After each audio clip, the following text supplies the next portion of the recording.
نے بڑی لاپرواہی سے کہا، اچھا دیکھا جائے گا، ابھی میرا نشہ خراب نہ کرو، مجھے ذرا سر میں رہنے دو، تم جہنم میں جاؤ۔ اس نے مجھ سے دماغی رابطہ ختم کر دیا۔ میں پھر اپنے بستر پر آ کر لیٹ گیا۔ مجھے اپنی ہی بے بسی پر غصہ آ رہا تھا۔ ایک تو میں فریال کو اس شیطان کی گرفت میں جانے سے نہیں بچا سکا، دوسری سونیا تھی جس کے ساتھ وہ شیطان نہ جانے کیا سلوک کرنے والا تھا۔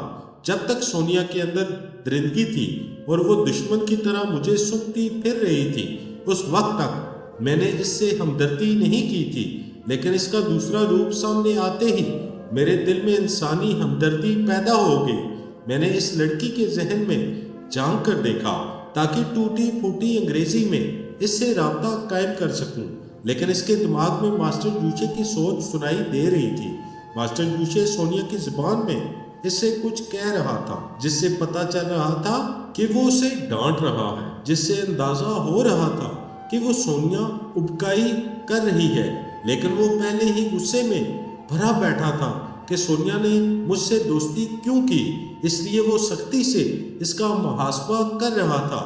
اگرچہ میں اس کی زبان کو نہیں سمجھ رہا تھا، تاہم ان دونوں کے لیے لہجے سے اور آواز کے اتار چڑھاؤ سے یہ معلوم کرنے کی کوشش کر رہا تھا کہ سونیا کس انداز میں جواب دے رہی ہے۔ سونیا پہلے بہت آہستہ آہستہ باتیں کرتی رہی، پھر اس کے لہجے میں تیزی آنے لگی۔ ایسا معلوم ہوتا تھا جیسے وہ ماسٹر یوشے کی مخالفت میں بول رہی ہے۔ تھوڑی دیر بعد میرا خیال درست نکلا۔ میں نے دیکھا سونیا کے دماغ میں ہلچل سی مچ گئی تھی۔ وہ اپنے کمرے میں کھڑی ہوئی تھی، اچانک ہی لڑکھڑا کر فرش پر گر پڑی۔ ماسٹر یوشے اسے ذہنی اذیتیں پہنچا رہا تھا۔ میں تیزی سے قدم بڑھاتا ہوا اپنے کمرے سے باہر آیا، پھر سونیا کے کمرے کے دروازے پر پہنچ کر دستک دی۔ جب دروازہ کھلا تو میں نے وہاں ماسٹر یوشے کو دیکھا۔ اس نے دروازہ بند کرتے ہوئے برا کر پوچھا، یہاں کیوں آئے ہو؟ میں نے سونیا کی جانب دیکھا، وہ فرش پر پڑی، دونوں ہاتھوں سے اپنے سر کو تھامے ہوئے تھی اور اب فرش سے اٹھنا چاہتی تھی۔ میں نے آگے بڑھ کر اسے سہارا دیا اور اسے ایک صوفے پر بٹھا دیا۔ تم ہمارے درمیان نہ آؤ، چلے جاؤ یہاں سے۔ ماسٹر یوشے مجھے گھور کر دیکھ رہا تھا۔ ماسٹر یوشے، میں نے نفرت سے کہا، تمہارا دماغ خراب ہو گیا ہے، تم اس معصوم لڑکی کو کیوں پریشان کر رہے ہو؟ ماسٹر یوشے نے غصے سے کہا، یہ معصوم نہیں، مکار ہے، ہم سے غداری کر رہی ہے، میرے حکم سے انکار کر رہی ہے۔ میں اچھی طرح جانتا ہوں تمہارا حکم یہی ہوگا کہ سونیا مجھ سے دوستی نہ کرے۔ ہاں، ہم جو چاہتے ہیں وہی ہونا چاہیے، لیکن یہ میرا حکم ماننے سے انکار کر رہی ہے۔ اب تم اپنی آنکھوں سے دیکھو کہ میں اسے کیسی سزا دیتا ہوں۔ نہیں، میں نے غصے سے اٹھ کر کہا، تم ایسا نہیں کرو گے۔ ہاں، اگر تمہاری شامت آئی ہے تو پھر اسے سزا دو۔ ماسٹر یوشے نے کہکا لگاتے ہوئے کہا، تم میرے غلام بن کر مجھے دھمکی دے رہے ہو؟ آؤ، ایک قدم بھی آگے بڑھو، میں تمہیں جہنم کے عذاب میں مبتلا کر دوں گا۔ میں نے اچانک ہی اس پر چھلانگ لگائی، فضا میں اڑ کر اس کے سینے پر ایک لات جمانی چاہیے۔ اسی وقت میری سوچ نے کہا، لات ذرا بائیں طرف۔ سوچ کے مطابق میری لات بائیں طرف گئی اور میں دیوار سے جا کر ٹکرا گیا۔ صاف ظاہر تھا کہ اس شیطان نے فوراً ہی میرے دماغ میں کو کنٹرول کر لیا تھا۔ میں فرش پر گرتے ہی اس کی آواز سن رہا تھا۔ وہ اجنبی زبان میں سونیا سے کچھ کہہ رہا تھا، انداز بالکل حاکمانہ تھا۔ میں نے فرش سے اٹھ کر دیکھا تو سونیا کے ہاتھوں کی انگلیاں سیدھی ہو گئی تھی اور فولادی ناخن نکل آئے تھے۔ وہ کبھی کبھی نہیں کے انداز میں سر کو جھٹکتی تھی، مگر پھر اس کا دماغ اس شیطان کی مٹھی میں آ جاتا تھا۔ میں ماسٹر یوشے کی غفلت سے فائدہ اٹھا کر اس پر دوبارہ حملہ کرنا چاہتا تھا، لیکن اسی وقت سونیا اس کے سامنے ڈھال بن کر کھڑی ہو گئی۔ دوسرے لفظوں میں اس شیطان نے اس بیچاری کو ڈھال بننے پر مجبور کر دیا تھا۔ میں سونیا کے چہرے پر کبھی کبھی کرب کے اثار دیکھتا تھا۔ وہ دشمن بن کر میرے مقابلے پر نہیں آنا چاہتی تھی، مگر ماسٹر یوشے کی شیطانی چالوں سے مجبور ہو جاتی تھی۔ اس نے سونیا کو سختی سے حکم دیا، گو اینڈ اٹیک۔ اس کا ذہن پوری طرح شیطان کی مٹھی میں تھا۔ اس نے حکم پاتے ہی مجھ پر حملہ کر دیا۔ میں اچھل کر ایک طرف ہو گیا، پھر بہت مجبور ہو کر اس کی کمر پر ایک لات جما دی۔ وہ کراتی ہوئی بستر پر جا گری۔ اس کے لات کے ساتھ ہی میں نے فوراً گھوم کر ماسٹر جوشے کے منہ پر ایک ریئر کک ماری۔ وہ لڑکھڑا کر پیچھے کی طرف گیا اور صوفے پر بیٹھ گیا۔ اسی وقت سونیا نے چیختے ہوئے اور روتے ہوئے کہا، "no mister Farhad, do not hit him". تھوڑی دیر کے لیے سونیا کا ذہن آزاد ہو گیا تھا، اسی لیے وہ اٹک اٹک کر مجھ سے کہہ رہی تھی کہ میں ماسٹر جوشے پر حملہ نہ کروں۔ پھر وہ اس شیطان کے سامنے مجبور ہو کر کہہ رہی تھی کہ وہ اب میری دوست نہیں ہے، بہتر ہے کہ میں وہاں سے چلا جاؤں۔ میں نے ماسٹر جوشے کی جانب دیکھا۔ وہ لات کھانے کے بعد اسی طرح صوفے پر بیٹھا ہوا تھا اور بڑے آرام سے طنزیہ انداز میں مسکراتے ہوئے مجھے دیکھ رہا تھا۔ "دیکھ لو فرہاد، اب یہ کتیا کس طرح میرا حکم مان رہی ہے۔ سمجھ میں آ گیا ہے کہ یہ دوستی کرے گی تو میں اسے دشمن کی طرح نکال کر تمہارے سامنے آنے پر مجبور کر دوں گا۔ اگر تمہیں بھی عقل ہے تو یہاں سے چلے جاؤ اور اپنے کمرے میں جا کر آرام کرو"۔ میں نے مایوسی سے سونیا کی جانب دیکھا۔ وہ روتی ہوئی مجھے بے بسی سے دیکھ رہی تھی۔ میں سر جھکا کر اپنے کمرے میں واپس آ گیا، اور میں کر بھی کیا سکتا تھا؟ سونیا کے ساتھ دوستی کا حق ادا نہیں کر سکتا تھا، اور فی الحال ماسٹر جوشے کا کچھ بگاڑ نہیں سکتا تھا۔ وہ تو ذرا بے حیا قسم کا آدمی تھا۔ ایک لات کھا کر اس اطمینان سے بیٹھ گیا تھا کہ میں دوسری بار حملہ نہیں کر سکوں گا۔ میں ایک کرسی پر بیٹھ کر سگریٹ سلگانے کے بعد گہرے گہرے کش لگانے لگا۔ میرے جیسا کوئی قیدی نہ ہوگا۔ میرے ہاتھوں میں ہتھکڑی نہیں تھی، پاؤں میں زنجیر نہیں تھی۔ میں ایک ذلیل ترین دشمن کے سامنے آزاد تھا، مگر یہ آزادی میرا مذاق اڑا رہی تھی۔ نہ میں اس کے خلاف ہاتھ پاؤں استعمال کر سکتا تھا، نہ ہی دماغ سے کام لے سکتا تھا۔ یہ سوچ سوچ کر میں بری طرح جھنجھلاتا تھا۔ پھر آپ ہی آپ میری جھنجھلاہٹ ختم ہو جاتی تھی۔ دماغ سمجھاتا تھا کہ صبر کرو، تمہاری باری بھی آئے گی۔ صبح ہو چکی تھی۔ رات بڑے کرب اور بے چینی سے گزری تھی۔ سونے کو بھی دل نہیں چاہتا تھا۔ اپنی دماغی پریشانیوں سے نجات حاصل کرنے کے لیے میں فریال سے باتیں کرنے لگا۔ اس وقت میں نے پریشانی کی حالت میں اس سے کیا باتیں کی یہ میں خود نہیں سمجھ سکا، مگر فریال نے سمجھ لیا کہ میں بہت ہی پریشان ہوں۔ وہ مجھے بہت دیر تک تسلیاں دیتی رہی۔ اس نے یہاں تک اپنی رفاقت کا یقین دلایا کہ وہ میرے قریب رہ کر میری پریشانیوں کو کم کرنے کے لیے غیر قانونی طریقے سے یہ ملک چھوڑ سکتی ہے، لیکن میں نے اسے منع کر دیا۔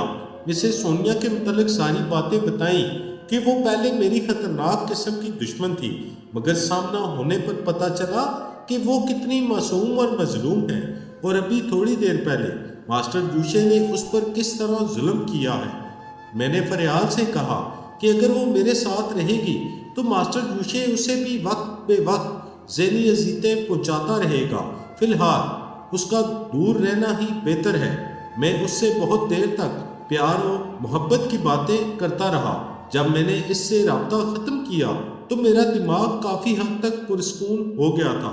نہ جانے کیسے بڑے سے بڑا شہزور مرد بھی جب کسی موقع پر ہمت ہارتا ہے تو ایک نازک سی محبوبہ اس میں نئی امنگ اور نئے حوصلے پیدا کر دیتی ہے۔ ذہن کو سکون نصیب ہوا تو نیند آنے لگی۔ اس بار سونے سے پہلے میں نے قوت ارادی سے یہ سوچا کہ سونے کے دوران میری مرضی کے خلاف کوئی خواب یا خیال میرے دماغ میں نہیں ابھرے گا۔ کسی نے میری سوچ میں مداخلت کی تو فوراً ہی میری آنکھ کھل جائے۔ اپنے دماغ کی پوری قوت سے یہ ارادہ کرنے کے بعد میں 4 گھنٹے کا وقت مقرر کر کے سو گیا، لیکن میں مقررہ وقت تک نہ سو سکا۔ 2.5 گھنٹے کے بعد اچانک ہی میری آنکھ کھل گئی۔ میرے خواب دہ ذہن میں یہ سوال ابھر رہا تھا کہ میں ماسٹر جوشے سے نجات حاصل کرنے کے لیے کس طرح اسے تباہ کر سکتا ہوں یا اس کی جان لے سکتا ہوں۔